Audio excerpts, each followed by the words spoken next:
আরে আরে, অনেক তো হলো এটা ওটা। চলো আজকে বানানো যাক মোচা চিংড়ির ঘন্টটা। যার জন্য সবার প্রথমে একটা কড়াতে নিয়ে নিয়েছি কিছুটা জল। ওর মধ্যে দিয়ে দেবো কিছুটা হলুদ, তারপর মোচা আর কিছুটা আলু সিদ্ধ করে নেব। অন্যদিকে একটা কড়াতে দিয়ে দেবো কিছুটা তেল। তেল গরম হলে লবণ হলুদ মাখানো চিংড়ি মাছটা ভালো করে ভেজে নেব। তারপর কড়াতে আবারও কিছুটা তেল দিয়ে দিয়ে দেবো কিছুটা জিরে, একটা পেঁয়াজ কুচি, একটা টমেটো কুচি, আর আগে থেকে বেটে রাখা পেঁয়াজ, আদা, রসুন, জিরে, কাঁচা লঙ্কা দিয়ে দেব।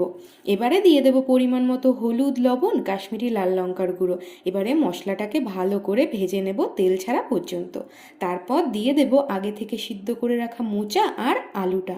তার মধ্যে দিয়ে দেব চিংড়ি মাছগুলো। এবারে এটাকে ভালোভাবে রান্না করে নেব।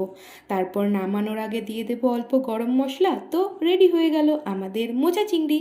ভিডিওটি ভালো লাগলে প্লিজ একটা লাইক কমেন্ট করে দেবে। টাটা।